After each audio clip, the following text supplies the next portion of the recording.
ফটিকছড়ি উপজেলার ঐতিহ্যবাহী দ্বীনী শিক্ষা প্রতিষ্ঠান আল জামিয়াতুল আরবিয়া নসিরুল ইসলাম নাজিরহাট বড় মাদ্রাসার মুহতামিম মুফতি হাবিবুর রহমান কাশেমির পদত্যাগের দাবিতে মানববন্ধন করেছে এলাকার সর্বসাধারণ। 1 অক্টোবর সকালে নাজিরহাট বড় মাদ্রাসার সামনে শত শত এলাকাবাসী এই মানববন্ধনে অংশ নেন। এক শ্রেণীর বহিরাগত, এক শ্রেণীর রোহিঙ্গা জনগোষ্ঠীর সন্ত্রাসী এবং বাইরের লোক দিয়ে মাদ্রাসা রক্ষা বা মাদ্রাসা দখল করার চেষ্টা চালাচ্ছে। আমি বলছি যে তাদের জন্য আত্মঘাতী। আমি তাদেরকে অনুরোধ করবো আত্মঘাতী প্রতিটি ছাত্র জনতা নাজিরহাটে একত্রিত হবে, এই মাদ্রাসাকে অবরোধ করে দখল মুক্ত করে ছাড়বো ইনশাআল্লাহ। কিন্তু অত্যন্ত দুঃখের বিষয়, নাজিরহাট বড় মাদ্রাসার গেটে এসে রবি সাহেব যেই উচ্ছৃঙ্খল বক্তব্য প্রদান করেছেন, সেই উচ্ছৃঙ্খল বক্তব্যের পরে প্রেক্ষাপট সম্পূর্ণ পাল্টে গিয়েছিল। উনি বারবার ইশারা করেছে এখানে ভিতরে বাহিরের ইন্ধনে এই হামলা হয়েছে। আমি মুফতি রবি সাহেবকে প্রশ্ন করতে চাই, যদি ভিতরে বাহিরের ইন্ধনে এই ঘটনা ঘটে তাহলে আপনাকে কি ভিতরে বাহির থেকে নির্দেশ দেওয়া হয়েছে আপনি কি আলী আকবরের সাথে ঝগড়া করার জন্য?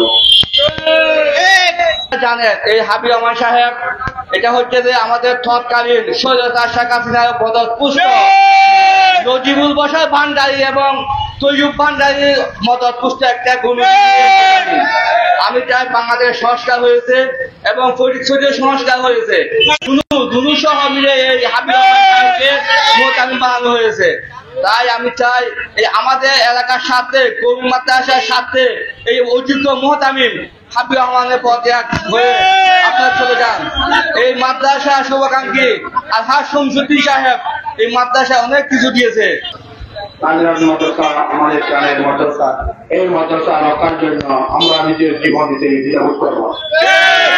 এই মাদ্রাসা আমাদের রক্ত দিয়ে গড়া, এই মাদ্রাসায় ছাত্ররা কেন আমাদের বিরুদ্ধে আন্দোলন করবে?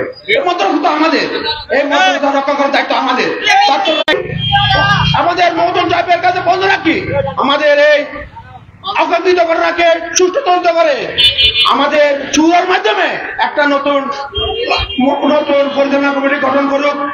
সেই ঘটনার সুষ্ঠু তদন্ত করে বিচার ব্যবস্থা করার জন্য, আইনের আওতায় আনার জন্য উদাত্ত আহ্বান জানিয়ে আমি আমার সংক্ষিপ্ত বক্তব্য শেষ করছি। আল্লাহ হাফেজ।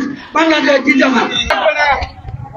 হাবিবুর রহমান সাহেব মাদ্রাসা থাকবে কি থাকবে না বলে আমি এলাকাবাসীর পক্ষ থেকে হাবিবুর রহমানকে বহিষ্কার করলাম।